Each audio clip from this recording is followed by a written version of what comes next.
2 raging book nerds, 14 years of friendship, and 1 burning question. If Katniss Everdeen posted on Reddit, would she be the arsehole? Welcome to Once Upon a Red Flag. This season, we're stepping into Panem, where every tribute, tyrant, and mentor gets their day in the Am I the Asshole courtroom. I'm Katie. And I'm Rachel. And join us while we read between the red flags and break down the Hunger Games, one questionable decision at a time.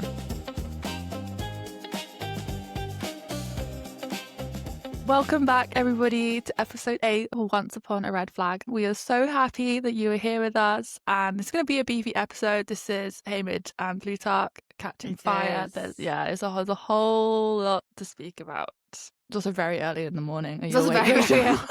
Yeah, if you have any sort of like lapse in silences, it's because my brain has fallen asleep. I have not had a full cup of coffee yet today. And to make matters worse, my fella is still asleep. He's in the other room, so sad. flat out.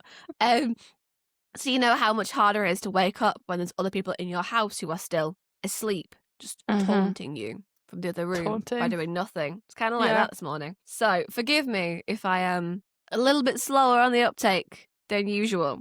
But it's okay. I'll fix it in post. Thank God. So sorry, editing Katie. There's going to be quite a few lapses and silences here. Okay. But I know you had a brief mention of the Sunrise on the Reaping trailer and the last episode. Yeah. And you are itching to talk about it again. So away you go, Katie. But just with it being Haymitch's episode and Plutarch's episode and all this, obviously they're very much Sunrise on the Reaping is like their world, their story. And I keep watching the trailer over and over again because some bit that really gets me, obviously, you haven't seen it yet. So I haven't seen it yet. I've purposely not, for everyone come through in the comments, I've purposely not watched the trailer yet because we're still, in my mind, I'm still doing Catching Fire, Mockingjay, and I will get there later on. I don't want anything, even in a trailer, even though I have technically read the prequels once each, I don't want to be reminded of them and it to pull me out of that to go back in here. But you just couldn't wait. You could not wait. It opens with Drusilla, obviously the escort they call them for District 12 coming on screen, and she's in such a tight outfit she can't move or like walk properly. So they're like pushing her on like a trolley kind of thing, which is so creepy. And when she stands, she's got this really god awful like bob, like halfway down bob, and some kind of weird things on her face, and she obviously does the traditional "Welcome to the glorious reaping of District 12," and if you just see everybody's faces in the crowd are just completely deadpanned, and she's so, but it's Effie but really creepy. I don't know how she makes it even more creepy. Effie in the Nightmare World. Yeah, actually, it does feel a bit like that. And then obviously you've got Haymitch being reaped when he wasn't actually reaped, which is really like dire, and you see the way I think the vibe they're going for, everybody keeps saying is kind of 70s, which does make sense with the order and stuff, and the way that they've kind of done the arena and the costume design for it is very, I don't know if you've seen Midsummer, the horror film. Haven't. I'm not a big horror person. I like reading horror. I don't find reading horror anywhere near as scary as watching horror. So I will have nightmares if I actually watch horror films, so I refuse. Well, anybody who has seen Midsummer, they will instantly be able to tell when they start watching the trailer that it definitely gives those kind of vibes. Okay. It gives like harvest, lots of colours, lots of like pretty things. Obviously we know that with the arena anyway, for the cornucopia scene, and they have to finish out the trailer with Haymitch's house on fire, and it's so sad. Yeah, don't watch this trailer unless you're kind of in a good headspace. So I have a quick question for you, because I also, for the same reason, have not seen Ballad as a film. You not? At all. I have not. Oh my God, I've seen it like 3 times. I have purposely avoided it because I didn't want my, I guess, mental vision of the books with the podcast like being coloured by those choices as well. Obviously, I couldn't avoid that with Hunger Games because I had already read the books and already seen the films, but I can avoid it with the prequels. Do the vibes feel different? Does it feel more? Because obviously, when I'm reading the books, the original Hunger Games is YA and it's still like horrific in terms of like death and murder and mutilation and all that kind of stuff. But whenever I'm reading the prequels, like not even just the words and the themes, but also like the typeset of the books as well is different. Like you are getting like more words per page. Like I opened Hunger Games and it feels YA based off the layout. And I open Sunrise on the Reaping and it feels like adult fiction, even though Yeah. so I guess is that how the films feel as well? That makes sense, like, book-wise, right? Because all the original fans who read it, Are now older. when it was YA, we were all teenagers, and now we're in our, like, 20s, 30s, 40s, like, whatever, or however old you were when you read it. Honestly, any age makes complete sense. So, like, I think the books are gonna have that kind of change, especially now half the people that read them when they were teens are now voting. Yeah. Has kind of done that on purpose. Film-wise, they do feel a little bit older, but not that much older. I think they are still done to have teenage YA viewers and that kind of thing. I feel like with Sunrise on the Reaping, it might be slightly different though, because you have these references to Midsummer, and that's why I was thinking, like, is it gonna be like? I mean, I think I ended up reading, even though I have the physical book, I think I ended up reading Ballad on my Kobo instead, which obviously I didn't get the same typeface. But the Ballad book that I've got comes in with the box set with the 3 YA books. So, I mean, that would make like sense in terms of if you're putting those 3 together and then Sunrise, so there's 4 together, and then Sunrise is like its own kind of older entity. I guess because Snow does feel quite juvenile, I want to say, in Ballad. He seems like he has a very, very naive outlook on the world, a very, very selfish outlook. Yeah, definitely Like selfish. the whole world revolves around him, which I guess is at the time indicative of his age. Whereas Haymitch wouldn't have that privilege of having any sort of level of naivety at 17. So that I guess kind of makes you feel older there as well. I don't know. Yeah. I think I'll be interested to get your opinion when we do kind of get round to Sunrise on the Reaping and you've watched the trailer. Obviously the film won't be out by the time those episodes come out. No, it won't. The Sunrise on the Reaping episodes will probably come out like next year. You can listen to them like leading up to the film coming out, which honestly might be a very good refresher for me. We say next year to us, because we're recording in November. By the time this episode comes out, it will be what, January, February? Yeah, January, February 2026. So I guess I should say later this year. Later this year, yeah. God, that feels we've been really, really prepped and really, really ahead with this because Kate has got such a tight schedule. Busy. So for us to manage any of this, we've had to do it really, really precise and planned out and well thought through. So if timelines ever seem weird, it's because we're about 3 months in the past to you guys. Yeah, my fault. I guess, okay, so like moving on, right? We have an icebreaker for this episode, like we always do. And our question for today is, which book character would you trust to get you out of a life or death situation? What do you think, Rachel? I went through a few different names, a few different characters, and then I realised that in my little romantasy reading brain, I was thinking of all male characters, and really in comparison, happens. Yeah. I was going, Recent, like, yeah, he would. He's genuinely like just a good guy. But then I forgot about our girl Selena Sardothian. If you've read Throne of Glass, you realise how badass she actually is. Just to survive as an assassin, I feel like I'm going to put my faith into her. To be honest, okay.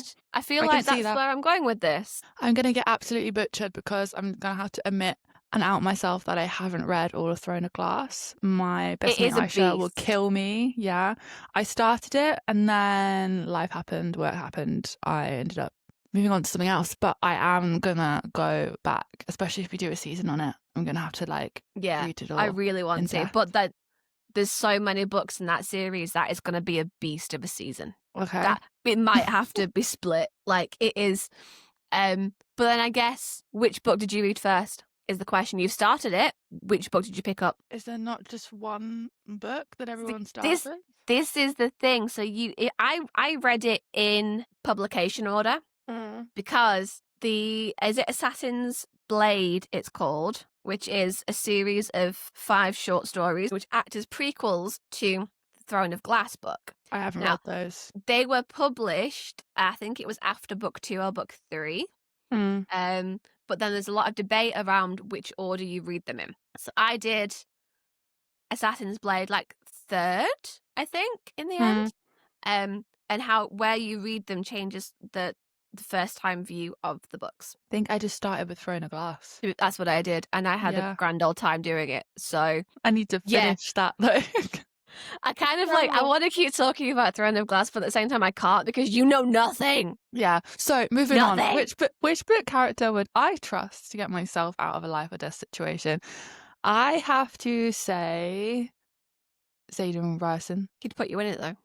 Yeah, he'd put me in the life or death situation, but in good chivalry manner, he would also get me out of it. So it's fine. It might. Okay, no, I won't say that. I realised that I have read Onyx Storm and you have not. I haven't finished it because I'm going to shut up now. Crazy. Yeah. I'm about halfway through. When I have a second to sit down and read it, which probably won't be till March 2026, I will finish the book.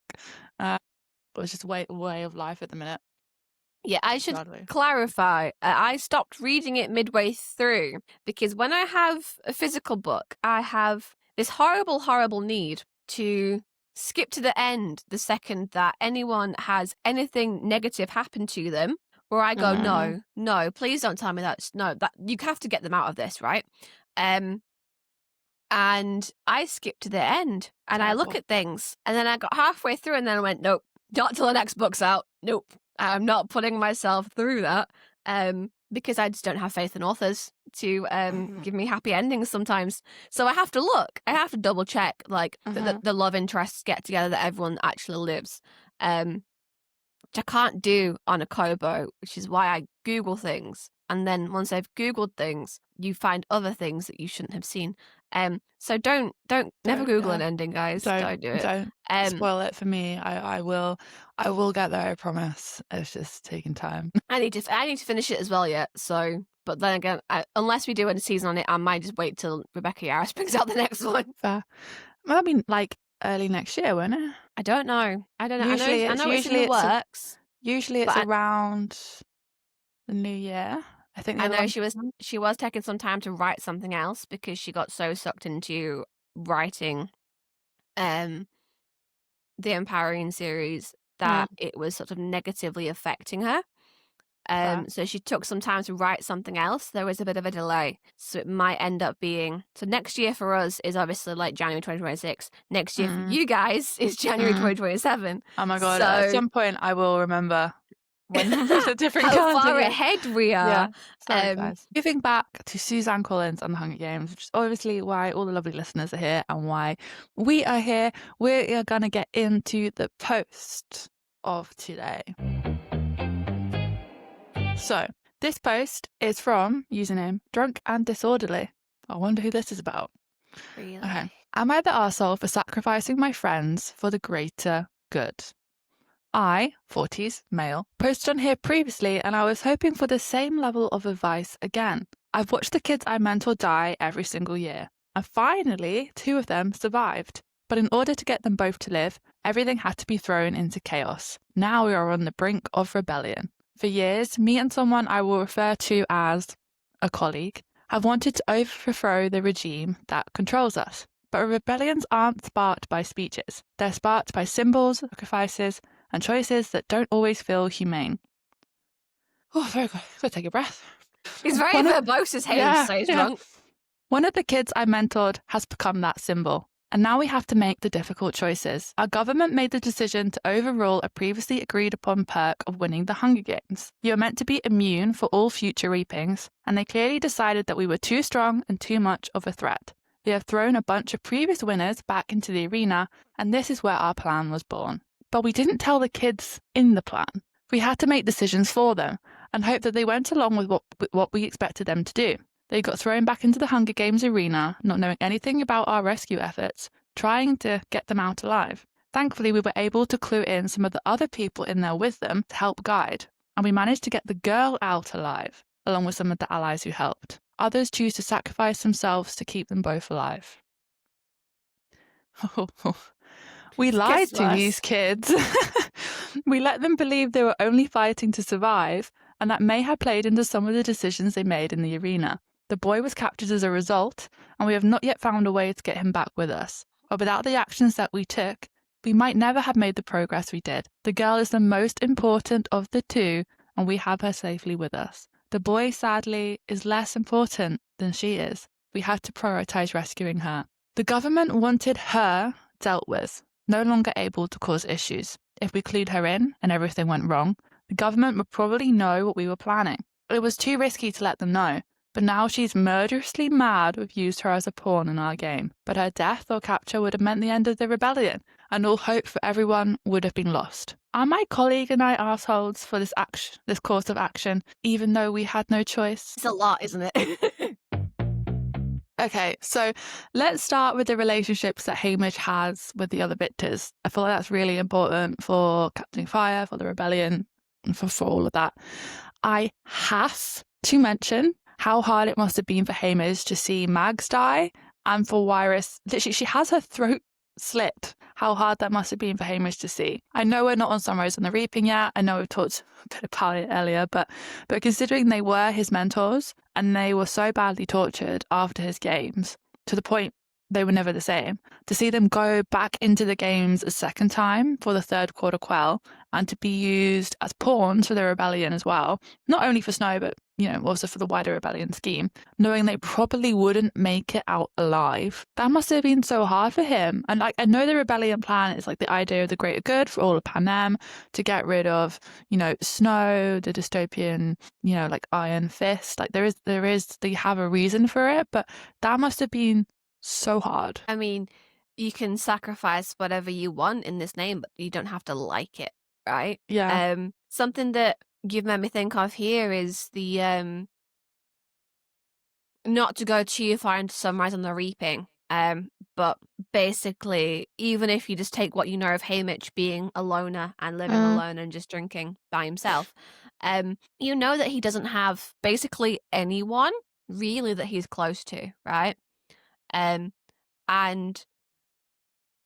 Wiress and Mags basically being his mentors, there must have been some sort of relationship there, a level of trust that now he no longer has with anyone else around him. You could argue that, well, maybe every tribute has that relationship with their mentor if they survive, but Katniss, for example, has her mum, has Prim. Peeta has a family, and Peeta has Katniss. Katniss has Gale and Hazel and all their family as well. Haymitch was in the position of being a victor who only had his mentors as any sort of support system ever. They weren't even from his district, were they? So he couldn't even, you only see them when the games are being shoved back into your faces.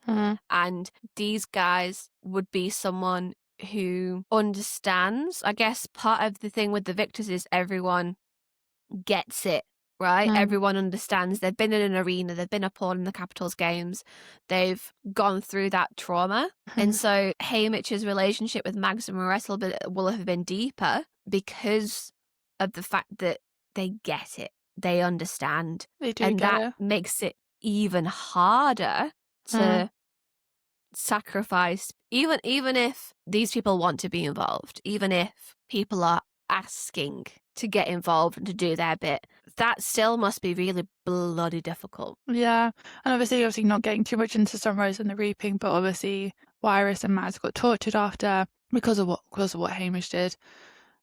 They were never really the same after that, and to kind of see them having to essentially be tortured again by Snow, going in, kind of basically being condemned to death. Obviously, they both die as well.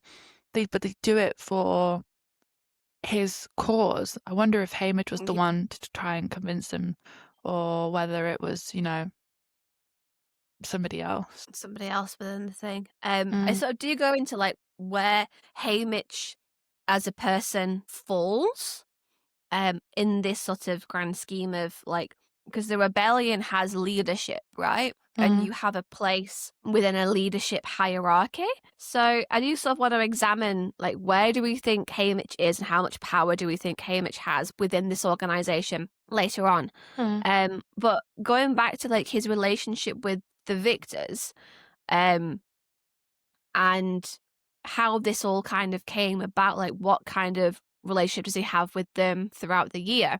While prepping for this episode and for a previous episode at the same time, I kind of had a realization. Okay. Because yesterday we were talking about, well, yesterday for us, a week ago for you, we were talking about the propaganda TV being the only way to circulate information among districts, apart from rumours. Now, rumours are still getting through to District 12 from the rest of Pan Am. Because Haymitch is the one who brings these up. He hears these whisperings. Now, I think these rumours must be getting through. I feel like District 12, for example, peacekeepers would probably drop a few hints because they're not that on brand for Capital. Do you know what I mean? They're a bit more relaxed. Yeah. A bit, yeah. But I also think Haymitch himself has a part to play in this because Katniss gets to like casually ask her prep team, so that she's talking to them about, and they say like, oh, well, we've had fabric and ribbons shortages and stuff like that, and she's like, oh, what other shortages have you had? And she can kind of get like a vague idea off that. But that led me back to them. Well, where's Haymitch getting his rumors from? Like, how is he communicating with the world outside that isn't via the Capitol, right? Isn't via a peacekeeper or the Capital's propaganda TV. Well, he's a victor, right? He has a phone. He previously smashed it up, but he says Effie had it fixed. Now, why would they have it fixed now and not before? What has changed in this time span? This is pre-Quarter Quell as well, by the way. This is pre-Quarter Quell. The victors have working phones. Like, he has Katniss and Peeta. Like, if he had any messages to pass along, they could have, like, used his phone if he was talking to, like, Cinna about, like, the actual, like, victory tour. There's no issue to have your phone fixed. If you want to stay hidden from the world, you can stay hidden from the world, Haymitch. That's fine. I do. But Plutarch is now head game maker. When you say that, but don't you think that, like, obviously they constantly think that their houses are tapped and bugged and that people are listening. Do you not think that, you know, their phones would be tapped? Yeah. So like there is this idea. They do think that the phones are tapped. But I think everyone's kind of aware of this Snow and Katniss tension. So I think it kind of then becomes worthwhile to try and have some corded conversations, something that seems innocent. For example, like the bread delivery seems innocent, but it's a code.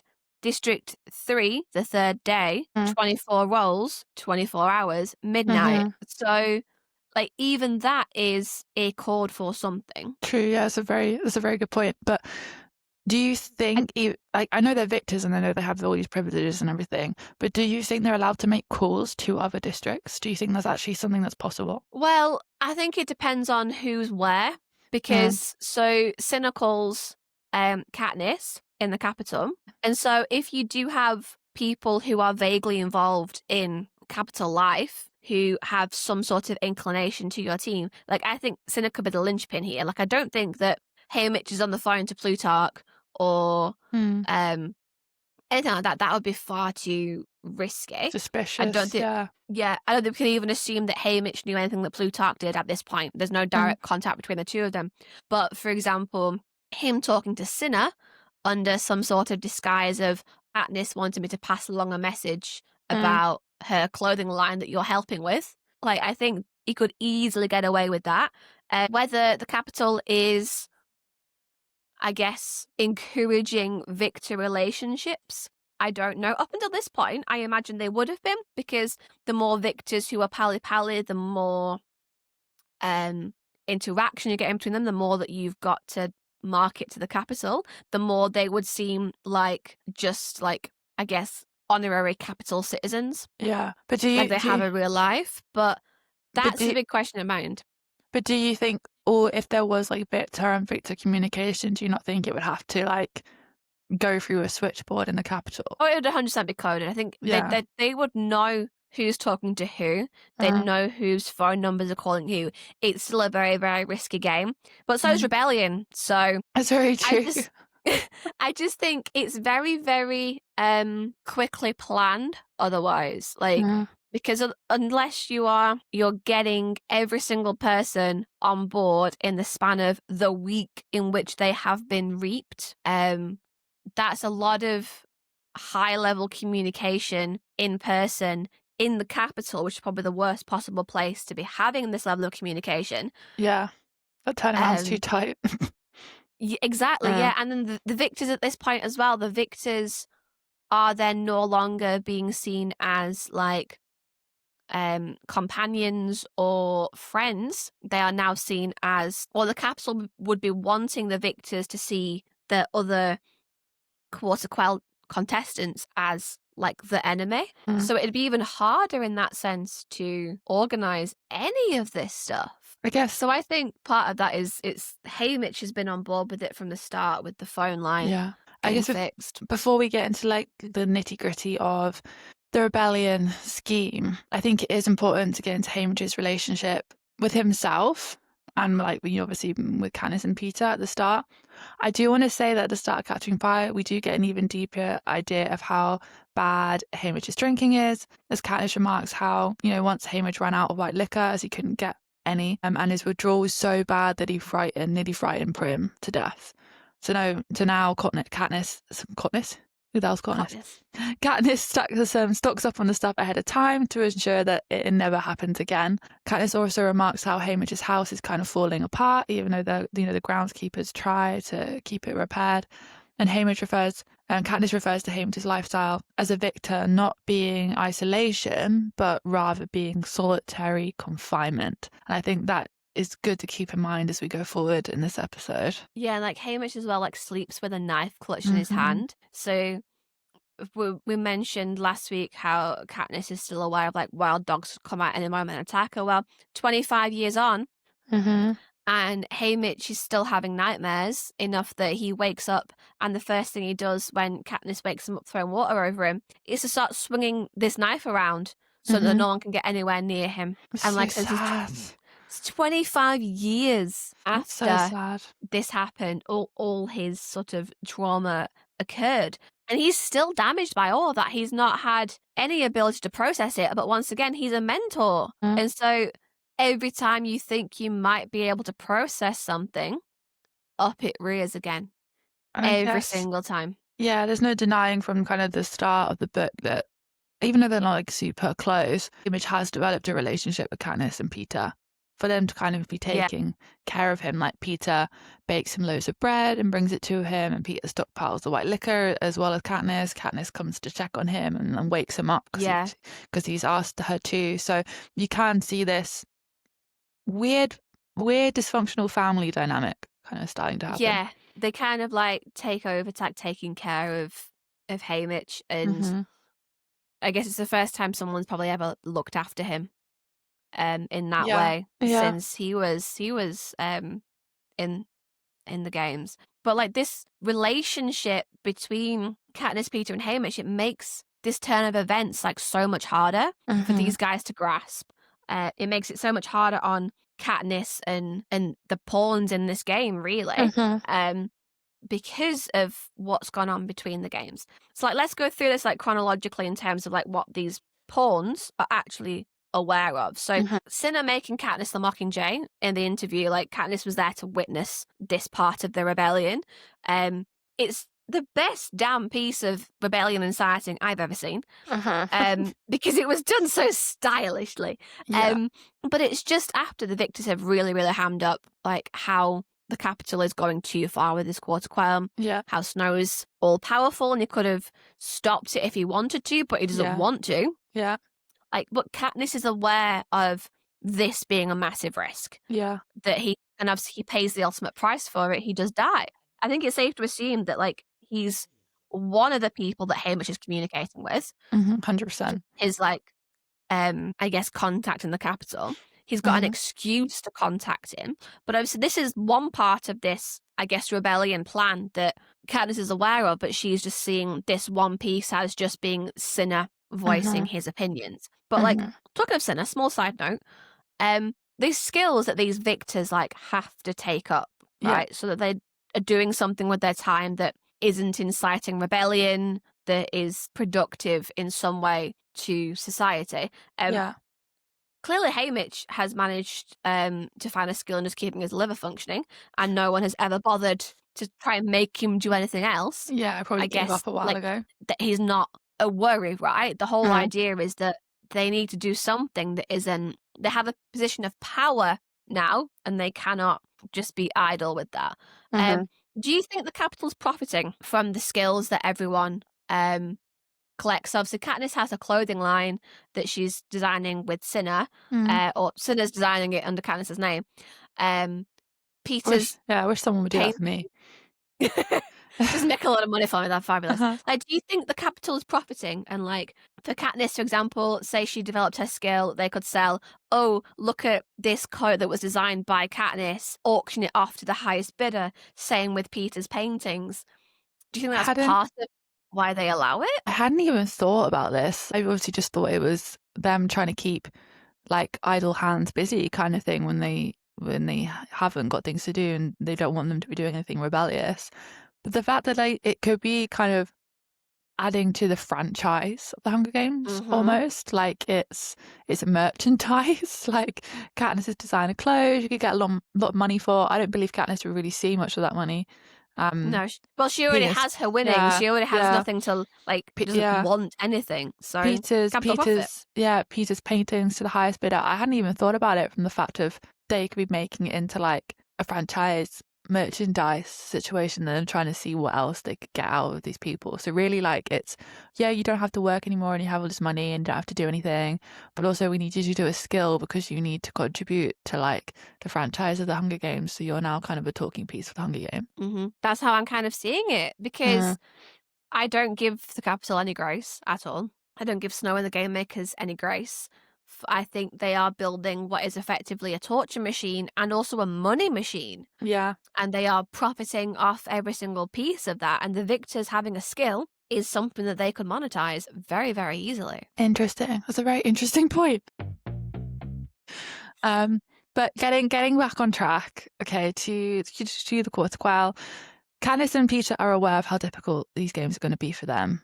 And for Haymitch, like even Katniss brings it up. If they don't want allies because it would be hard to kill these people that they either like or want to protect, like Mags and Wiress and the Morphlings, they know how much they know how hard it must be for every other victor who has known them for longer. Like they haven't known these guys very long, but they remark that they kind of grow a little bit of fondness towards them. When Katniss and Peeta say they don't want any allies in the arena, Haymitch does remark, "Good, then I won't have to feel bad for your stupidity killing any of my friends." And then we know later that he must have known many of his friends were going to die in the name of getting the Mockingjay out of the arena safely. Not just from the arena and the games themselves and the career tributes, but also from potential capture after the fact, like we have with obviously Joanna, Annie, and unfortunately Peeta. Whether they were fully in on the plan or not, depending on the need-to-know basis, how much they knew, like he would have known that most of them were going to die through one means or another. Yeah, I guess like when you join a rebellion, that is kind of the risk that you take, regardless of the method in which your death arrives. You've got to know that the second that you sign up, that is what the Capitol is looking for. Yeah. Is to torture you and kill you. And knowing that, I guess, friends are with you on that path and they agree with you is some small comfort, but also knowing that you're all risking your lives is not great. But like Haymitch does try and warn Katniss like not to kill her allies without actually saying those words. Like he stops her and basically says like, when you're in the arena, remember who the enemy is. Yeah. But then like he starts scowling in the middle of it because he knows like she's probably likely to disappoint him with that. But also like, you haven't let her in on the plan. Like, you know, Haymitch, that she will fight this underhanded setup of getting her allies that you have made. Do we think you could have let her in on that plan? Maybe not the rebellion plan, but like Finnick and Joanna being like on her side, having him go, look, no, actually, I have overruled you. You need allies. I've got you, Finnick and Joanna. I think he knows that wouldn't have gone down very well at all, though, and Katniss would have just been like, actually, like, F you made me even more annoyed now, and I'm going to make like a purpose choice to not talk to anybody. It wouldn't have gone down well with her, but the number of times she contemplates killing them, like, in one false move from anyone in that arena, really, it's kind of like her relationship with Peeta all over again. I was literally about to say, like, it's Peeta all over again. Peeta all over again, yeah. Where she's like, do I trust you? Do I not trust you? I don't know. This is suspicious. What is your game? I don't know what your game is here. I'm going to have to kill you at some point. Why am I allying with you? But obviously... And towards the end, like, she almost has killed them as well. Like, obviously, like they hide the rebellion plan from her. They hide the ally plan from her. There's so much that both Haymitch and Plutarch hide from Katniss. And we know that Haymitch concocts the idea of Peeta telling the Capitol that there is a baby on the interview night in hopes of stopping the games. And I think that is so clever. And like, to this point, the Capitol citizens, or at least 99% of them, have not felt bad at sending teenagers to their death. But as soon as it's a fetus, which isn't even born yet, there's outrage, like complete outrage by the Capitol and the audience. And that says so much about how these people value life. And I don't want to get too political. Everybody has their opinions, but it's so clever on Suzanne Collins' behalf. Reaped children equals fine, but a fetus inside a reaped tribute, especially one from the girl on fire who is a celebrity, a baby of the Capitol citizens, and they should have had the right of seeing grow up as a product of the games, has been ripped from them. Like, the values are like really messed up, if you see my point. Like, but yet again, Katniss is taken by surprise on the stage of the pre-game interviews, but this time for a baby she doesn't even have. Like, this time though, she doesn't get angry at Peeta for blindsiding her. Like, she even tells him that she's grateful that she didn't know in advance. Like, the baby strategy is one she carries into the game, sometimes cradling her stomach in the hopes that some sympathetic pregnant woman in the Capitol wants to become her sponsor, or using as an excuse of her getting like overly emotional so her sponsors like don't lose faith in her mental state. Okay, I have so many thoughts on what you've just said, but I'm going to start with a quick side note with how impressed I am that they managed to still get gifts into the arena. So it's like Katniss is trying to play up the pregnancy angle at this point, just to try and get something from sponsors. I would have expected Snow to ban all outside gifts, knowing that Victor's previously, like Finnick, was sent weapons. Like, he was sent a trident. Like, I would have thought, okay, for this games, have another spin. You don't get outside gifts. You've just got what you've got in the arena. Yeah. And then you have to make the most of it. Because even Katniss sort of speculates, like, maybe they want us to die early. There's no source of food. There's like, it's the first time nothing. they've already done that. Yeah, but like, I guess maybe they're probably just trying to pocket the money from the sponsorships as well. But then again, they could just like not send the gifts. Maybe that's sort of Plutarch's way of overruling him. But I didn't take the baby plot the way you've taken the baby plot. Okay, interesting. So I didn't see Haymitch as having any hand in this at all. Okay. Because Haymitch and Effie basically let Peeta and Katniss out of their interview coaching because they're like, you've literally just done the Victor's tour. Like, we think you'll be fine. Have the day to yourselves, guys. I think Haymitch is basically off plotting at this point instead of coaching. But because of that, I read it as Peeta acting on his own with the baby plan. Okay. I read that Peeta just going, you know what, screw them all. Let's just going off script. As his own little act of rebellion. Because obviously, like, pregnant women being killed in the games would be the worst thing they've ever done, right? Yeah. But then Peeta doing it gladly. Because obviously you've read it as the final, like, piece in the puzzle of the setup with the victors being like orchestrated so that the interview ends in chaos. I read it as the Mockingjay should have been the chaos sort of trigger. And then Peeta comes in and has his own little act of rebellion because he does have that streak in him as well. So if you remember at like the Capitol party the prep team's shown him like how everyone keeps on eating and eating by making themselves throw up. And one of them says they've already been in the bathroom like twice. So they can keep enjoying food. Also, how do you enjoy food after you've just thrown up? What the hell? It makes you feel a bit sick, I'm not gonna lie. But also, like, at that point, he says, sometimes I think they're all right and I can, like, forget about everything just to, like, have a conversation with them. And then they go and say something or do something like that. And he thinks that maybe the rebels are rising and the cast to change. And then Katniss shuts him up because in the middle of a freaking Capitol party in Snow's mansion. Like, such a dangerous place to be having that conversation. It's not the time and place to saying anything remotely rebellious. But he does have that little rebel streak in him as well. So I was reading it as Peeta sort of having his own little moment because I couldn't see anywhere where Haymitch would have mentioned that to Peeta to get Peeta on board, because I would have thought that if it came from Haymitch and not from Peeta, then knowing Katniss's reaction to the first interview star-crossed lovers moment, I would have thought that Peeta would have been like, really? Do you think she'll be on board with that? Whereas if it comes from Peeta, I goes, sod it all. It kind of made more logical sense to me. So it's interesting that you've taken that as Haymitch being underhanded and part of the rebellion as opposed to how I've taken it. But like, thinking about that though, it does make you wonder how much of the plan do you think Peeta actually knew about? Like, we know that Haymitch never intended to actually save Peeta.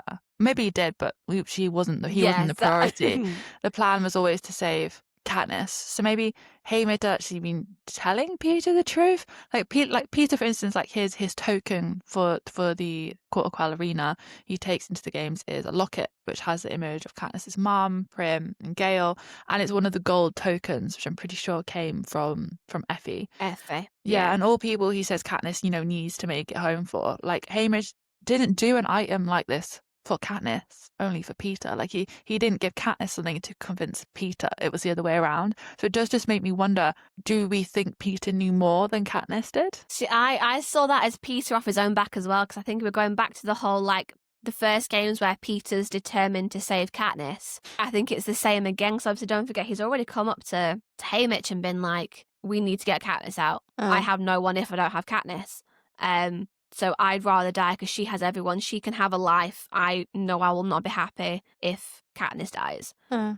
So I sort of read this as Peeta having a conversation with Effie and Haymitch going like, look, you know where I stand. This is my last ditch attempt because I know Katniss won't agree with me. This is my last ditch to get her on board, to convince her that this is the right move to, if I die, let me go kind of thing. I didn't take it the way of Haymitch never intending to save Peeta. I saw it as Katniss's priority, because there's no rebellion without Katniss. But he does go a long way to keeping Peeta alive because he's important to Katniss. Whether Peeta is, I guess, actually important to the rebellion, he's important to Katniss, and keeping Katniss in the rebellion, keeping her happy, is a big part of that. It's like, rescue effort-wise with the hovercraft, Katniss's priority, Peeta's lower down the list of that. Don't forget, like, he's run away from the lightning tree. Obviously, you can't foresee Enobaria and Brutus attacking right at the moment they have this rescue plan.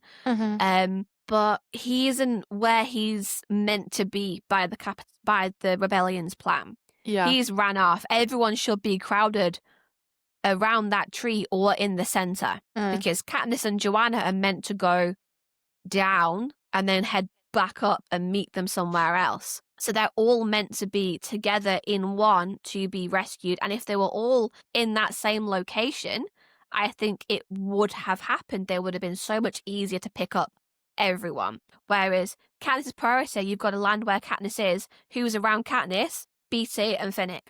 Joanna's off hunting after Enobaria, trying to lead them away from Katniss, trying to make sure that Katniss is the one who gets rescued. Like, Joanna sacrifices herself. Peeta's just running around trying to find Katniss. It wasn't like he was purposely, like, moved away from the group. Yeah. But Haymitch, I think, would save Peeta. I think Plutarch's harder to convince it's worth the risk. Yeah, I do find it funny, obviously, when when you're reading Catching Fire, Katniss remarks at one point when in the games that Haymitch like must have convinced them, like the audience and the people, that Peeta is the one who's most likely to be able to lead like a revolution. And this is after Finnick gives Peeta CPR and mouth to mouth, even though she originally thinks they're just kissing. She doesn't know what that is. And, you know, why Mags sacrifices herself and walks into the poisonous fog so Finnick can keep carrying Peeta and keep him alive. And why one of the Morphlings comes out of a hiding space to save Peeta from the monkey mutts. And why Joanna saved Nuts and Bolts for her. Like, she twists all these things to mean that they are doing it to keep Peeta alive because he has such kindness and can move people with his words, something she kind of keeps saying over and over again that she's not able to do. And Katniss even says that even Finnick has realised something that the rest of us also have, that Peeta is better than all of them, as he won the games by chance, not by killing. Like, no one good actually ever wins the games except Peeta. And in the book, either she gets really good at lying to herself and she really believes what Haymitch has said to her and what she's saying about Peeta being the one who's able to lead a revolution, when he has a different plan the entire time. My read on this is like pretty much the same comments that Haymitch is gonna make in book 3. It's all about keeping Katniss on side. Like, he knows Katniss isn't going to want to play ball with people who would sacrifice Peeta's life when she is so willing to be the one who died to keep him alive. Katniss isn't looking to lead a rebellion. Yeah, like, she never has been. At no point does this girl ever be like, yeah, you know what, let me be the face of this campaign. She might be like, yeah, shit needs to happen, but she recognises that she's a 17-year-old girl. Yeah. And she's just been given, or she's just been assigned this power by other people. So, like, he does kind of know that it's a both or neither situation. You need to keep Katniss wanting to play ball with you. Yeah. And if you sacrifice Peeta, that's going to be the most surefire way of her not doing that. Like, the rebellion leaders themselves may very well believe that Katniss is the only one that they need, but correct me if I'm wrong here, but Haymitch is the only person on, like, the committee that we see who has been in the arena.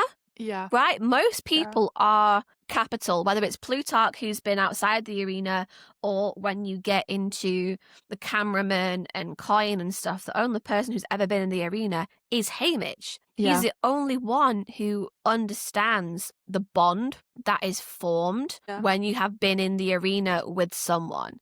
Like, keeping Peeta alive means keeping Katniss alive. Keeping Peeta safe means keeping Katniss safe. Like, they're kind of a package deal at this point. Yeah. But I think he also knows that Katniss will 100% be on board with people sacrificing themselves for Peeta, because she's going to sacrifice herself for Peeta because like, he's the best of them. Like, she's immediately like firing arrows to kill in the cornucopia. She's not aiming to injure and leave. She doesn't kill anyone directly at the cornucopia after the first fight ensues.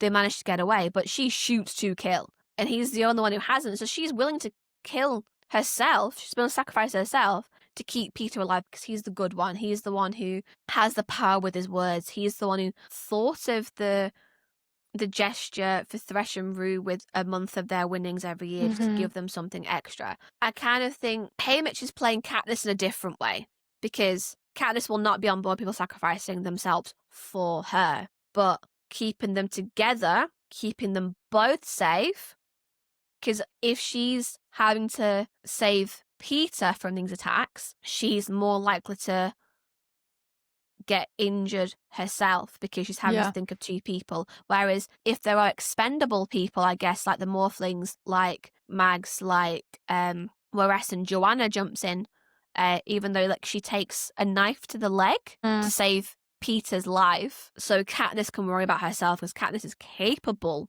of worrying about herself. I think it's Haymitch's way of taking on board what Katniss wants and then just keeping her alive. You're sort of a bit pensive with that, a bit like, okay, maybe I can see it. Yeah, I hadn't really thought about it from that perspective. Okay. I'd be interested to like see what all the listeners think about that as well. I'm gonna sort of give you more Haymitch maybe not being quite as bad as some people think he is in this, because Okay. Haymitch also remembers the allies that Katniss wanted. So originally at the very start of the training sort of section of the games, when he's saying like, oh, make some allies, Katniss comes out and she wants Wyress and Beetee and Mags. Of all people. Of all people, she wants the guys who are, I guess, the nicest, but visually probably the weakest of the bunch. Yeah. They're not trained killers in the same way. There's some sort of hindrance that they might be because of that. I suppose Beetee is conveniently the mastermind behind this whole plan. He's the brains behind the operation. He's how they break out in the first place by having that wiring in there. It's convenient that they're like the most important people to the core plan. And this kind of like leads me to Finnick's comment about how Katniss has remarkably good judgment when Peeta says to Finnick that she wanted Mags all along. On the first day, she wanted Mags. Finnick and Joanna are kind of like the hired muscle. They're like the youngest, the fittest, are helping to keep everyone else alive. Beetee is the one who brings down the arena. Wyress is the one who figures out the clock mechanism to keep them alive for longer. Mags is there to sacrifice herself, but she's also the best one for making fishhooks. True. That's one of the things that one of their only sources, apart from like the rodent that they find in the woods, is the fish. And so she would have been fantastic at getting them food. Would this plan have even fallen into place without Katniss's initial picks for allies? Because she liked these people, right? Yeah. There's no question. She at no point does she ever say that she doesn't trust Mags or Beetee or Wyress to be decent allies. It's always Finnick and Joanna who she worries about. She's not worrying that Beetee's going to turn on them and electrocute them instead. She's worried that Finnick or Joanna would stab them in the back to win. If she didn't do anything, and if she hadn't picked these people in the first place, Mags or Wyress or Beetee, nothing in the world would have gotten her to take on allies like Finnick and Joanna.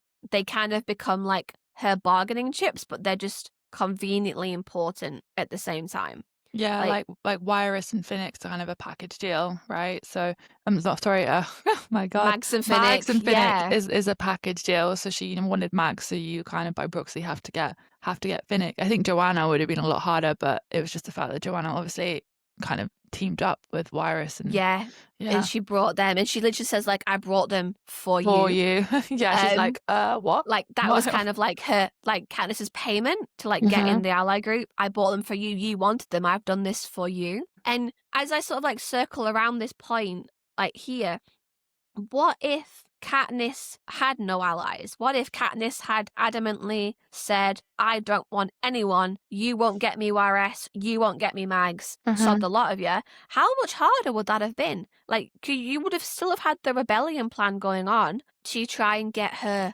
out, but it would have been so much harder to get her out if she's not in on the plan that Beetee concocts. Like, how difficult would it have been for Beetee to try and figure out where Katniss is in the arena to make sure that he does not electrocute Katniss with his plan? This is why I keep coming back to Peeta, right? Because she even keeps saying like throughout, oh, when do we leave these guys?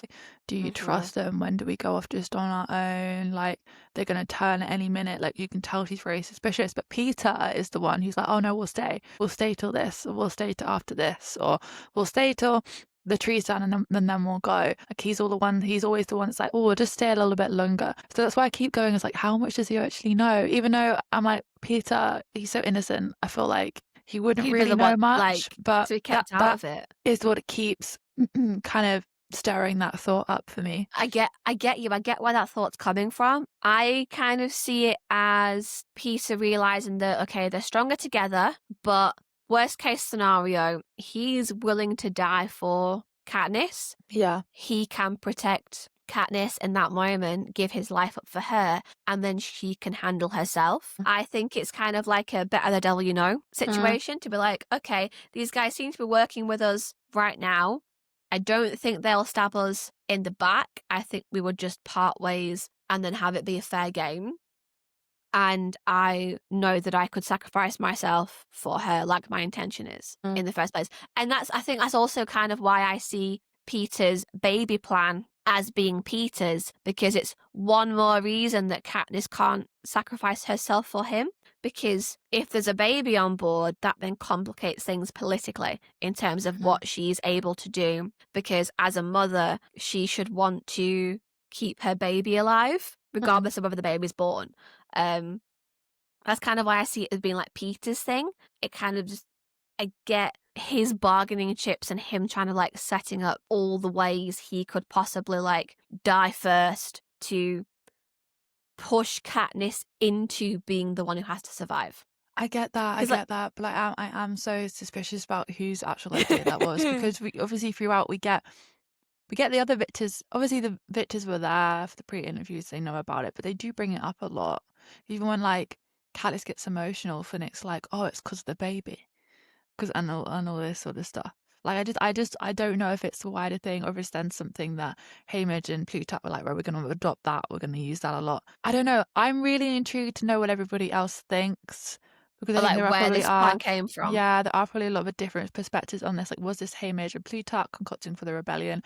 Was this Peeta going off on his own, or was it just kind of convenient that it all kind of worked out and slotted into place? I really don't know. Maybe it's too early in the morning, but I don't know. Yeah, I mean, there is a lot that the victors are in on, right? Because that's the whole thing, is that they're aware enough to want to sacrifice themselves for the cause. I mean, that's kind of the beauty of the whole plan in the first place, is that you have these people who will let themselves die for this plan to go forward. So I guess it's like, well, I'm going to die anyway in the arena. I might as well make it for a reason. And I assume then that even if the victors weren't in on the baby plan, do they know that the baby's fake? Because even Katniss herself forgets that she's supposed to be pregnant. Yeah. She's like, oh, maybe I should rub my belly, I'm supposed to be pregnant. Because like, and Finnick's one is like, it's because of the baby. It's because of the baby. You're emotional because of the baby. Not that you just saw Peeta die.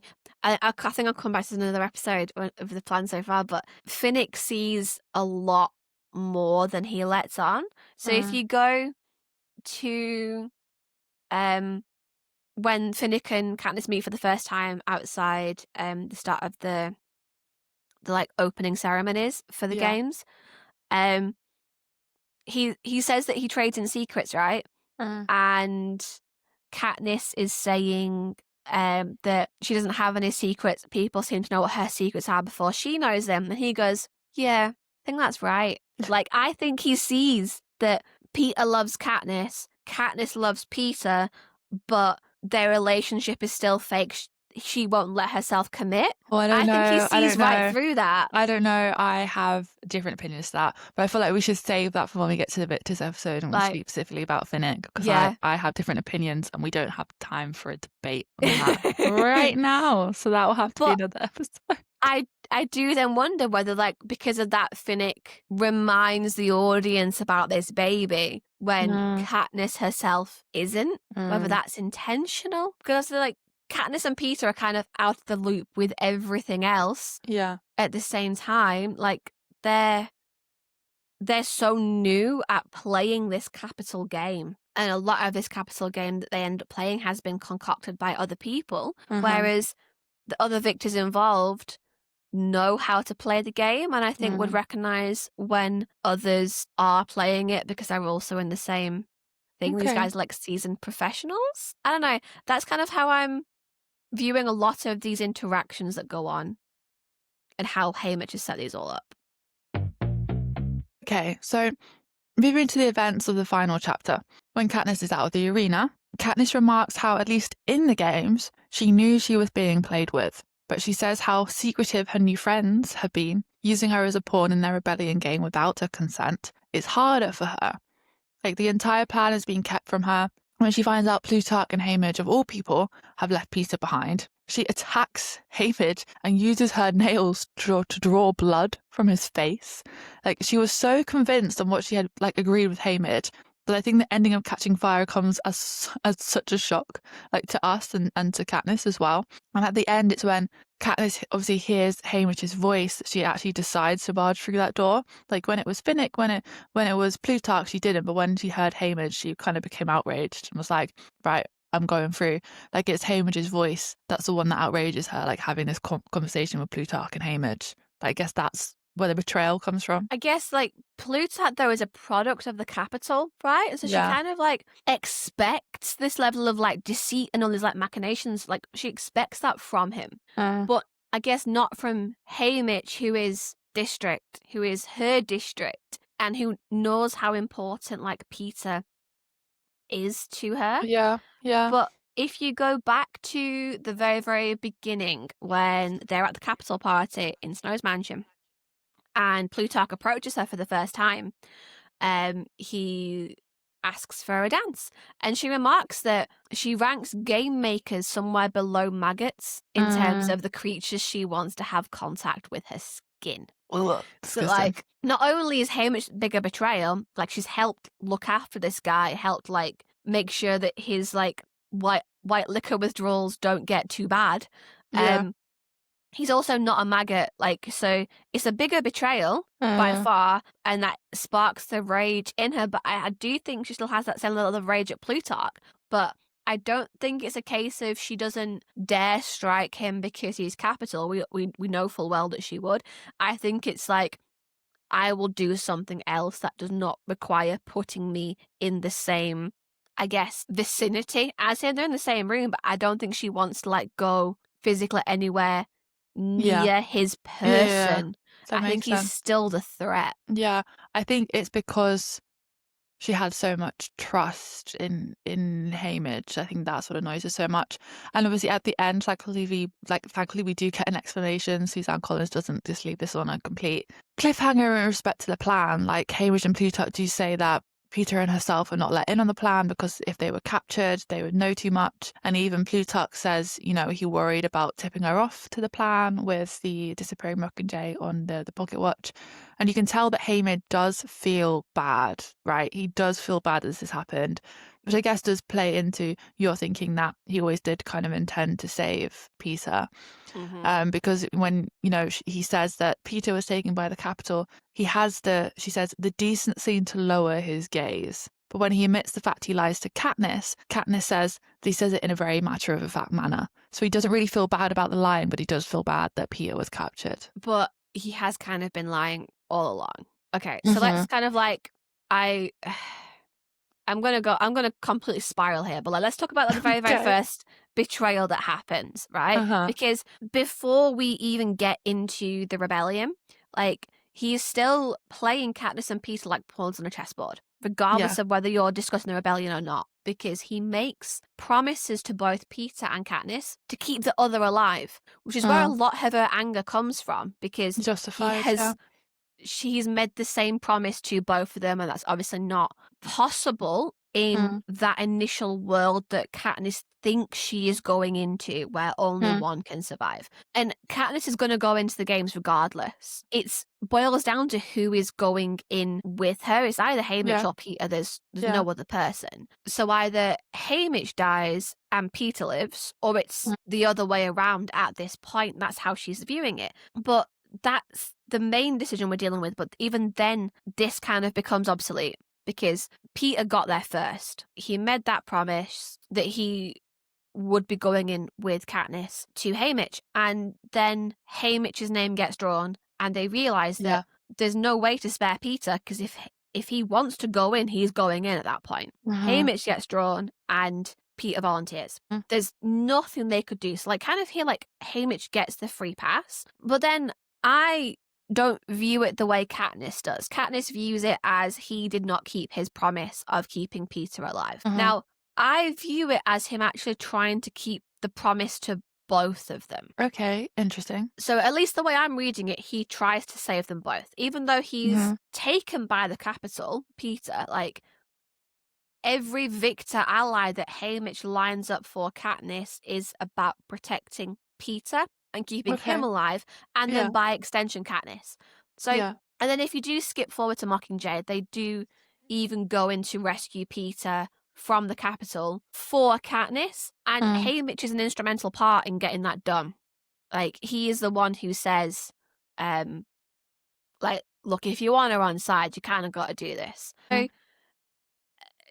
even though we're not at that point in the books yet, here in Catching Fire, I do believe he's already actively aware that, like I say, to keep Katniss on side, Peeta is a priority. I just think he tries to keep the promise and then can't keep the promise, but then it just gets delayed and overridden by outside forces. But he does make that attempt, and Katniss in all her rage just can't see that he did make that attempt. Yeah, but she's blinded. She's blinded by anger. Potentially starting to realize that she really did love Peeta because of everything that's happened in the arena. She's getting more of those feelings coming in.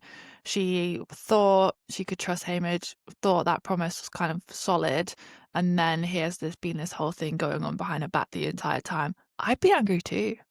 Yeah.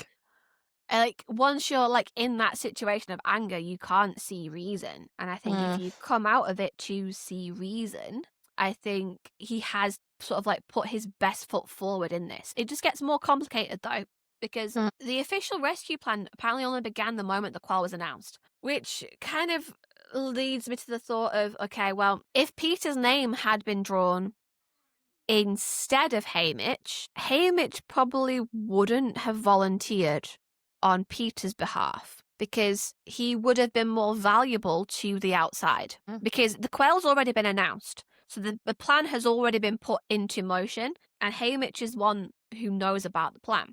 So him going inside the arena might not have been the best idea with knowing about the alcohol withdrawals and how much of a vulnerability he would then be to the team. How would he have explained that to Katniss? Because at that point, he would have had to break a promise. Whereas at this point, I don't think he has. But I do think in the name of the rebellion, he would have broken a promise, but still to keep everyone alive. Like, I think that bit just kind of complicates it a bit more when you're looking at Haymitch as a personality and the choices that he would have made. And then, but with the way it pans out, I think Haymitch just makes the most of the bad situation. Because Katniss does say she wants to start an uprising after Gale's whipped. Like, she's drawn into wanting to be a figurehead, even momentarily, because the people around her are being directly threatened. And he laughs it off entirely. Like, he's like, that is never going to happen here. Like, there is no way on this earth that you are going to get 12 to rise up and that's all you have influence over right now. I mean, he wasn't wrong, right? 12 didn't really rebel. They didn't. Which also then leads to the question again of why was this ever a concern that was brought to Katniss? But at that point, like, there's nothing Haymitch can do. It's only when Plutarch's the one in control that Haymitch then has a bit of power. But that's only because he's one of Plutarch's chess pieces. That Plutarch can sort of push around the board and he's sort of like biding their time and waiting till the moment's right. So, like, we kind of, you get a sense of what Haymitch would have done in however the reaping fell. And really, like, Katniss is mad that he hasn't broken a promise, whereas the other way around he would have done. But then you go back to all that Katniss knows about Haymitch, and I sort of go, well, why is she surprised that he kept secrets from her and didn't tell her about the rebellion plot? Because they did the same thing for Peeta. Yeah. When Katniss comes to Haymitch and says about Snow's threats, they're like, don't tell Peeta. Because the more people who know, the riskier it gets. So Katniss is even in on that decision with Haymitch. And it's about protection. Like, Peeta does see it as, like, thinking that he's weak and doesn't deserve to know, or they don't trust him, which is then how Katniss takes it this time. Yeah, it happens to the both of them. And I guess when they were hiding things from him in the original Hunger Games, and then also hiding things from him in the Victory Tour and leading up with, like, Snow's threats and all that kind of thing, I guess she can't be really that surprised. I think what makes her so annoyed is the fact that it's flipped. It's now happening to her and not happening to Peeta. Yeah, which is a little bit hypocritical of the girl, don't get me wrong.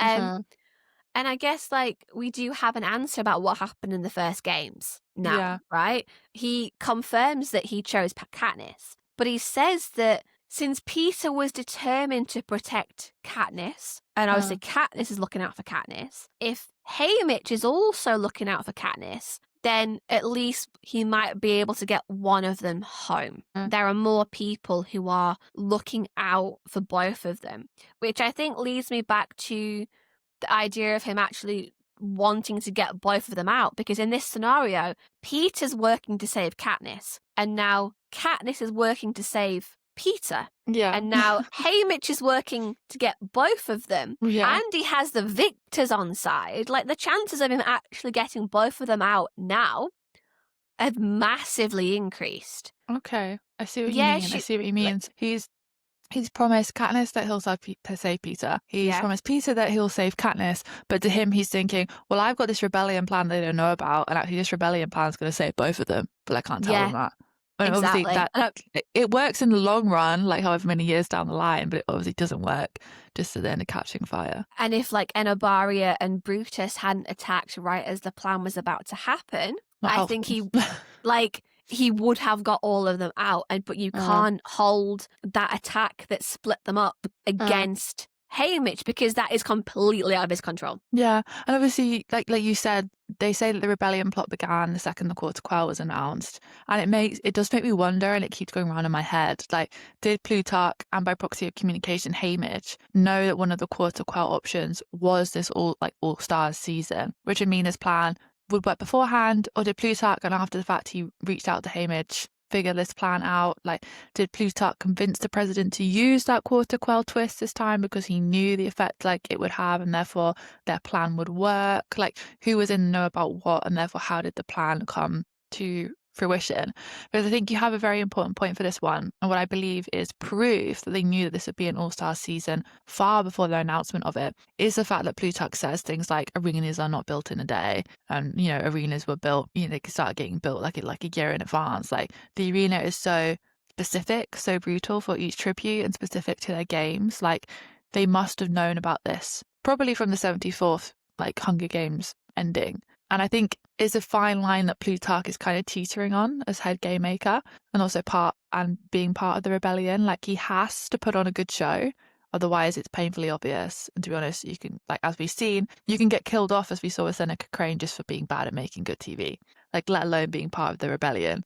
And then in that vein, I want to talk about how twisted this Quarter Quell arena is. Like, oh god, yeah, after a while of obviously Wiress saying tick tock and driving Joanna mad, Katniss figures out that the arena is a clock. Like, Wiress probably figured out from the first day, because it's seeing of 12 wedges, with each wedge holding a twisted game maker torture, which is activated twice a day. So obviously 12 lightning, 1 to 2 blood rain, 2 to 3 poisonous fog, 3 to 4 monkey mutts, 4 to 5 jabberjays, 6 to 7 is an unknown beast that apparently kills the District 10 male, though we don't know what it is. I think they just hear it.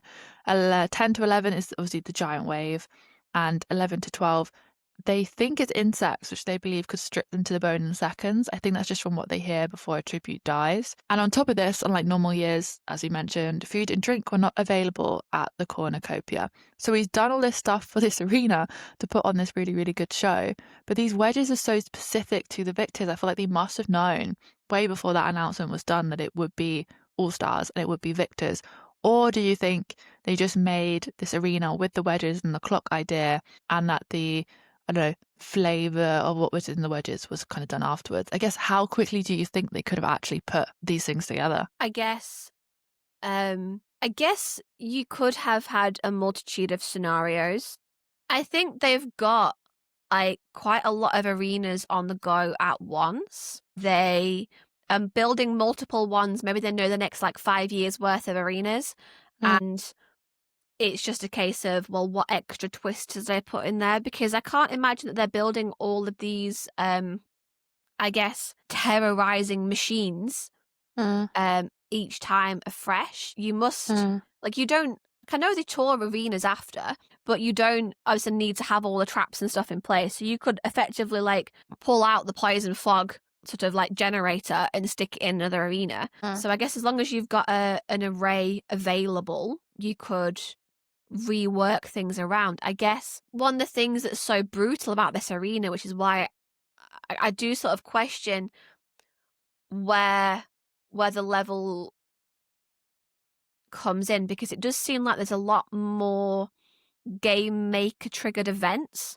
in this arena than every other arena going. So, and then at the very, very beginning of the book, like Plutarch hints it starts at midnight. So he knows that this arena is this year, like 6 months in advance minimum. So I guess it's whether it was meant to be less torturous, and it was meant to be some segments were rigged and others weren't. Some segments were more bountiful, and you could find water in 2 to 3 o'clock, and the poison fog would not have existed in that segment. And whether they made it more torturous because it was victors and because they're trying to make a point. Because compared to the previous arena that Katniss was in, how many sort of like game maker triggered events happened in that arena? You had the fireballs. Yeah. You had the cornucopia feast that I guess was put on by them. You had the mutts, obviously. Yeah. But I think everything else was them battling it out with each other. Yeah. Whereas I guess that victors are more likely to want to ally together than like scared kids would. So I guess you're expecting less brutality and more having to sacrifice people off to game maker events. So it's like when in that timeline did that get put into place? Because I kind of assumed Snow was the one who rigged the quarter quell to be victors only. Oh yeah, yeah, 100%. It's just whether he was convinced to. And I thought it was after Katniss couldn't quite, the rebellion didn't quiet down on its own. Katniss couldn't do it. I thought it was at that point. I thought it was a bit more like, let's just see how this plays out, and this will be like the card up our sleeve that we can pull out. But I also think Plutarch could have rigged it, because this plan to sort of like, he's been part of an undercover rebellion for a long time.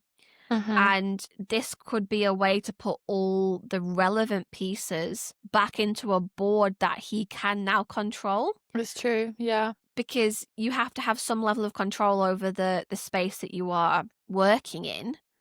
And if you're in the capital, in the districts, the rebels wouldn't have control over that. The capital would have had control over that. But that then adds a whole new level to whether Plutarch, as Haymitch's colleague, sacrificed the victors. Because it's one thing to take advantage of the shitty situation, but it's another to put them directly in harm's way. And like I say, like Plutarch says that it starts at midnight comment, and he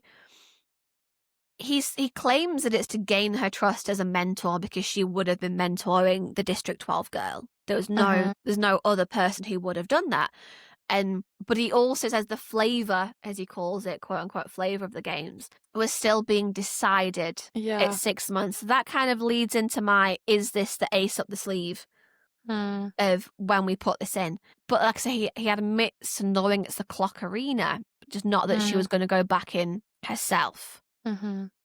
So who decided? I don't know who decided. If it was Plutarch who picked the games for this year, another possibility appears to me, and that is that Katniss or Suzanne Collins makes a point of Katniss saying that Plutarch was the game maker who tripped backwards into the punch bowl. Yeah, I always find that really funny when he says that. He was that startled that someone from 12 who all the game makers wrote off, when she shoots the arrow at the pig, like he's that shocked that someone from District 12, this little thing, or any of them really would have the balls to do that, to basically like threaten the capital in an indirect way. Now, he was part of the undercover group, the rebel group then, and they clearly weren't gaining anything at all until Katniss appears, which kind of leads me to the thought that maybe Haymitch didn't need to be the one. Like, we kind of assumed that Haymitch might have been the one to drop the whole idea of Katniss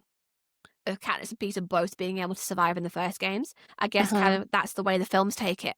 But that's never mentioned in the book specifically. So I kind of wonder whether Plutarch, who was already a game maker, who already had an in, could have thrown that idea around that Seneca Crane then picked up on. Yeah. Because he could have easily then gone, hang on a minute, Katniss, she's in the games. She might win. Let's give her a chance at winning and let's throw Seneca Crane under the bus. Knowing that he would be the next head game maker to replace Seneca Crane, that puts him in power, in prime position for the Quarter Quell.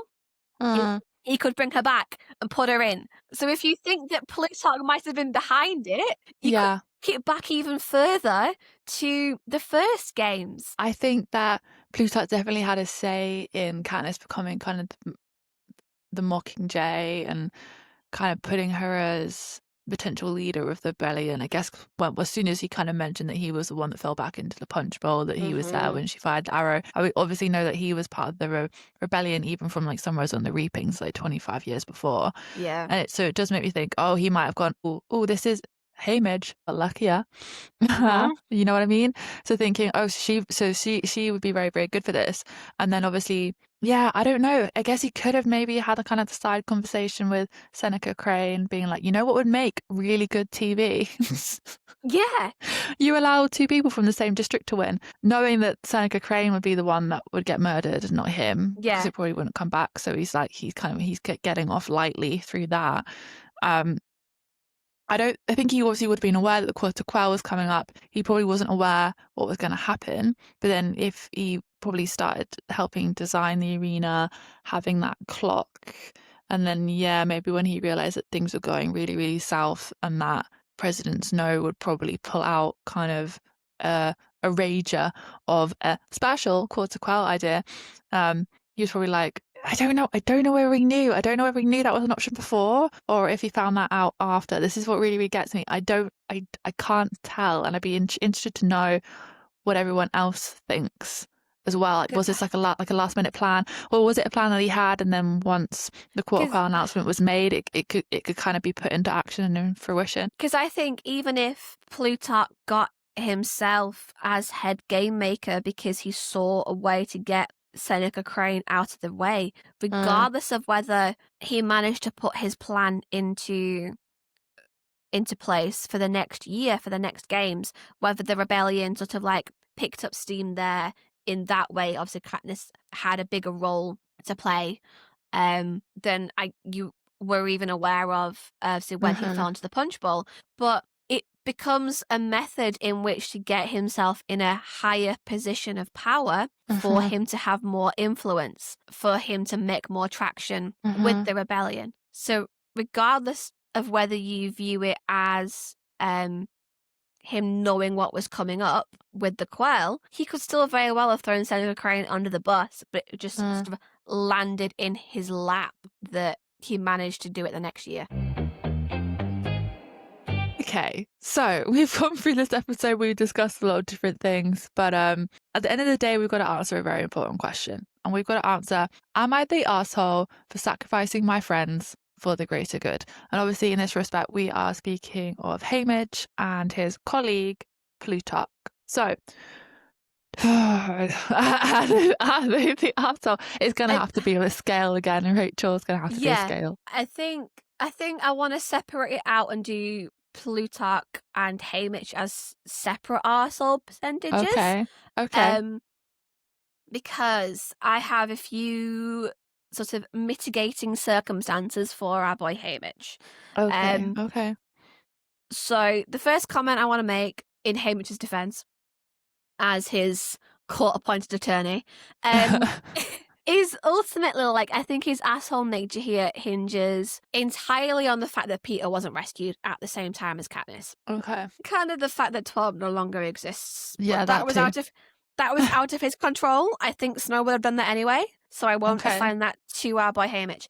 I think Katniss would be a lot more on board with what had gone down and what the plan was, even if she found out in retrospect, if Peeta was still safely with her. Like, I do think that Haymitch tried his best, but he is teamed up with Plutarch. Plutarch is capital. like a lot of this underground rebellion, like that we learn later, is Capital or Victor or District 13. These guys are kind of unknowns, right? It's I true. think the saying is the enemy of my enemy is my friend, but we kind of know this to be a massive generalization. And if you look forward to the third book, it is wildly inaccurate. Yeah. Turns out the enemy of your enemy can also be your enemy as well. Oh my God, so confusing. Haymitch, like, he is a drunkard, right? He is like not always firing on all cylinders because of that, but he is also smart. Yeah, and I think he's aware of this. I think ultimately he knows he kind of has limited sway within this group, and he knows that the Alliance is the lesser of two evils, but it is still potentially an evil because you don't quite know what you're getting into. You just know it's got to be somehow better than what there is now. Doesn't mean it's going to be great though, right? Yeah. It is still pretty much an unknown force. And I do think he's kind of just doing the best with the situation he has got. And I think if you do take into account the fact that the only reason that, if you disregard District 12, which I'm going to put on Snow, I'm not going to call any of that Haymitch. I think Katniss would blame Haymitch. I don't think anything has to do with Haymitch. If you disregard that and you bring Peeta back in and you say, okay, cool, they all got rescued together, the plan itself has no faults really in that aspect. Like, no one would be mad at him for that plan. Every victor who got sacrificed, I say in quotes, because they didn't get sacrificed, they agreed to be a sacrifice. And that's a different thing. So I think from where Haymitch is at, Haymitch is on the same playing field as the victors who chose to sacrifice themselves. So I think really here, could he have let them in on any information? Yeah. But then I also understand why he didn't want to take that risk. So like, I'd put Haymitch about 20% asshole. Like, kind of a little bit in the wrong, but I see where you're coming from. And if the plan had worked, Katniss couldn't be mad at him. I don't know what you think about Haymitch, but like, Plutarch's a whole other kettle of fish. Yeah, I think in terms of Haymitch, I would say about 20-25%. Mainly after hearing your points today that I hadn't really thought of, in the respect that, like, if his plan had worked, it would have been fine from Katniss' perspective, but obviously he's still already lost his friends. So at the end of the day, it's like, is he an arsehole for sacrificing his friends and the other victors for the greater good? But then these people agreed to be sacrificed. They knew what they were being sacrificed for. They, I guess, trusted Haymitch in respect. They had some faith in Katniss and they had some faith in the plan. And if they were going to die anyway, from Haymitch's side anyway, he had no involvement in the Quarter Quell or they're in the arena. To put them in there. Yeah, they're already in the arena. They might as well die for the greater good. I do think Plutarch is a different question, though. Yeah, I think Plutarch, it comes down to, do we think he knew, and what do we think he knew, and where did it fall? I think he is, even if you take out the idea of him setting up Seneca Crane, which I mentioned, and him even having any say at all over the Quarter Quell being victors. Like, we already knew that this arena would be the arena for this year. I think the arena must have changed from the original perspective when the victors got introduced as a concept. And whether or not he brought in the victors as like his idea and not like Snow's, or whether Snow just said, how do we get Katniss back in the arena to him, and he said, we bring in all the victors. Even if you take all that out, you've still got a member of Capital High Society once again playing games with the lives of people he isn't directly, like, I guess, related to in any way, shape, or form. I think for me, Plutarch, he has a different scale, on like a different kind of marking on the arsehole scale, depending on what you think and what you agree kind of the plan was. So like, if if having the victors come back into the arena wasn't the original quarter quell idea, and Plutarch convinced Snow to do this, knowing that he could then get his pawns on one chessboard, sacrifice him anyway, but get closer to his plan, I think that is high arsehole. I think that's like 90% arsehole. Yeah, that's like 90% arsehole. He knows he's going to kill these people. He's going to know he's kill these people who are going to help him with the plan, and he's putting them into this horrible situation and he's going to kill them off. I think that's horrible. I think they could have figured out a different plan.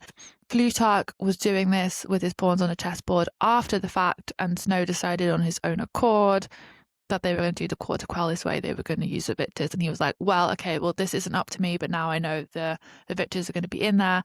I can't do anything to stop this. I now have to work with what I've been given, but it's helpful because it will actually help the plan, and these people will die anyway because that's what they expect in the games. We'll save as many as we can, but that might just not work out. I think he's more arsehole than Haymitch, just because he is still playing with the lives of district people for the rebellion, and he's still a game maker.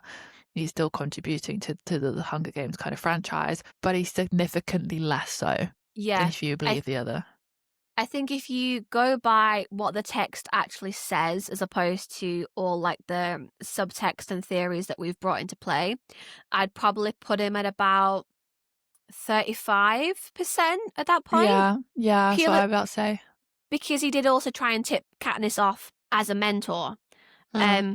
But something that you just said there in terms of like, okay, right, putting these are the victors that we've got, putting them in to place. You've just sort of made me think of another question, which I don't know the answer to, but I do want to pose anyway. Do you think, because obviously we know that the plan to get them out occurred once they knew it was going to be a quarter quell with victors involved, right? That appears 4 months beforehand. And as toxic as this sounds, it's the Hunger Games. It's probably true. Yeah.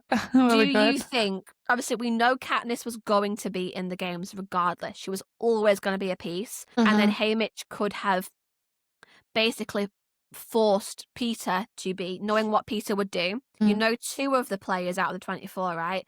Do you think there was like all these different tentative plans of, okay, like who do we want to be drawn because they will benefit the rescue mission best? Do you think that was like a thing to be like, okay, well, ideally we need Finnick and Joanna, or okay, well, what happens if it's all the guys who aren't even remotely linked to rebels? Then what's the plan at that point? Like, do we try and get people to volunteer? Like, because you want, or is it rigged? Is it all rigged automatically to know who's going to go in? I honestly think it is all rigged, because obviously it was going to be Katniss, but I think it's no coincidence that they pulled Haymitch's name from the bowl, because obviously he's kind of still due a punishment from his games. I think Snow would have been like, yeah, like throw him in, let's have Haymitch, let's have Finnick and Annie, because that would be really torturous, right? Finnick and Annie in the arena. Yeah. Obviously not expecting Mags to then offer volunteer herself on up as behalf of tribute. Annie. Yeah, the same as Peeta did. And then having the sister and brother, what was it, from District 1? I think is also really sick. Gloss really and Kashmir. Yeah, Can we talk about those names a second? Gloss and Kashmir. Oh, well, we'll get into that in our Victors episode, because that's the whole thing. But yeah, I think it is rigged. It is rigged in some sort of way.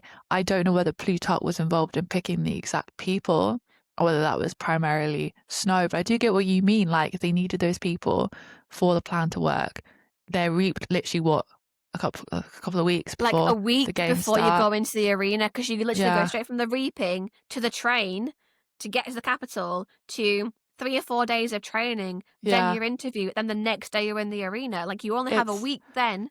Or do you just go, okay, right, well, here's all the possible people who could be reaped. Here's who we want. Here's who we don't want, who won't be beneficial to the rebellion. Okay, out of the people who we know would play ball, who do we assign what task? How would they get out? Because all the plan kind of hinges on Peeta blowing a hole in the force field. Yeah, but this is what I think. Do you think it was Snow picks who to put in? Because right, Snow has an issue with Peeta as well, right? Like we saw that in Sunrise and the Reaping. So it's not a surprise he'd go in again and Wirus.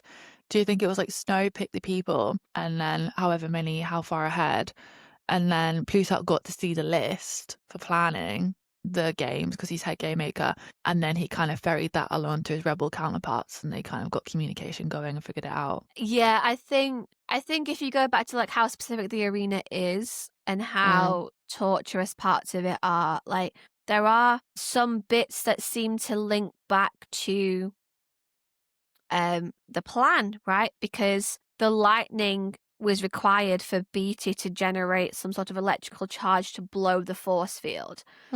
The Jabberjays would torture Katniss and Finnick the most. Joanna remarks she has no one to love. So obviously they weren't there to torture Joanna. They were there to torture like those who do have loved ones on the outside. Like Cecilia, who has 3 kids. That would have been hell for her. But like specifically the lightning thing, you kind of needed that for Beetee's plan to work. So he kind of must have known Beetee was going in to put in the lightning to give the electrical guy an electrical charge. Yeah, so it's like, well, and now we're getting to like 45% arsehole, 50% arsehole. Like, because even when it literally starts and she sees that it's all water, and then obviously you got Finnick from District 4, he's really good at swimming. She literally remarks like, "This arena was built for you." So if it was built for Finnick to potentially win, they must have known. Oh, this gets really complicated. I really want to know, listeners. Go on forever with this. Yeah, I really want to know, listeners, what your thoughts are. What point do you think Plutarch knew? How do you think Plutarch was involved? What do you think his kind of hands in organising everything was? Do you think it was Snow's decision? Do you think he convinced him? And how much of an arsehole do you think these people are? Because it is very complicated. It's very complicated. And there's so many different potential scenarios. So as Katniss, you're looking at this novel from Katniss's perspective, and Katniss has no idea about the plan. She has no idea what goes on behind. So from a narrative point of view as well, there are so many possibilities, and that really dictates how well we can rate arseholeness, if I can coin that term. Yeah. But speaking of all the poisoning the games from within and everything that we think Plutarch may or may not have done, if you had that choice, if you could control the games, turn the games to your favour or the other way around from the inside, like Plutarch or like any member of the team who hosts the games, would you, and what would you do? Oh, this is like asking, last time it was like, oh, if you were a spy in Snow's mansion for the victor's party, what would you do? What would you do? I feel like the moral part of me would be like, yes, I'd want to mess with it, and I would want to kind of break the arena, as they say they keep trying to do, but do it from obviously the game maker's side. But then I am also very aware that I probably would die or have my tongue cut out. Yeah, you kind of, I think you need to be actively aware that you're going to cop it if you do anything like this, unless you are very, very sneaky. And like we assume with Plutarch, you pin it on somebody else. So I think as long as you're not the main head game maker and you are just someone on the advising board, I think you could get away with a lot and have it fall back on somebody else. Especially because I guess it's probably going to be the kind of toxic boardroom where everyone wants to impress the president, and so any idea that seems decently good would be like claimed as, oh, that was me. Okay, well, your head's on the chopping block for it, even if you didn't come up with the idea. I don't know. This seems my first initial thought, and it seems really, really horrible, but it would be to trigger all the game maker events at once. So that'd be chaos.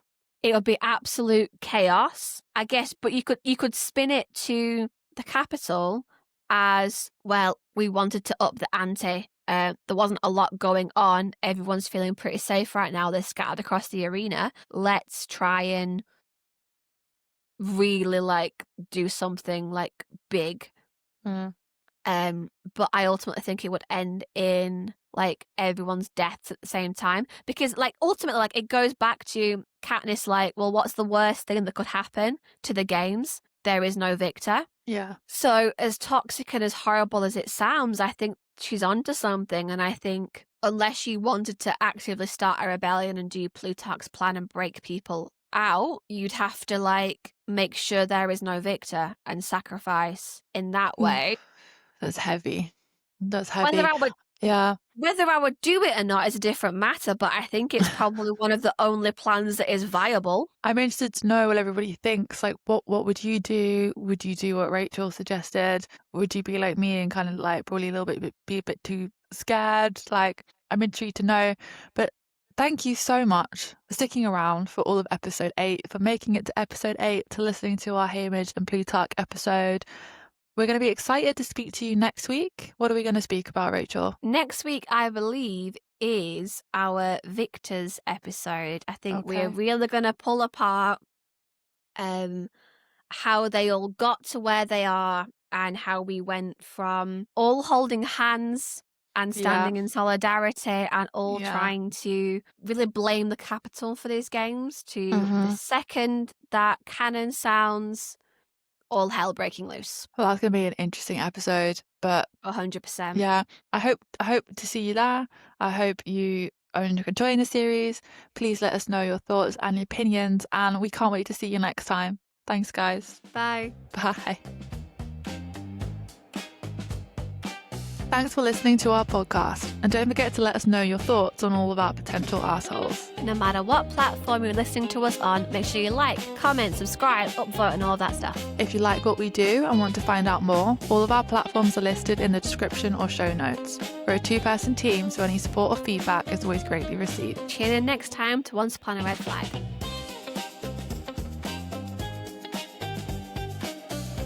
I think the saying is the enemy of my enemy is my friend, but we kind of know this to be a massive generalization.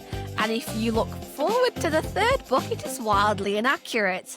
Turns out the enemy of your enemy can also be your enemy as well.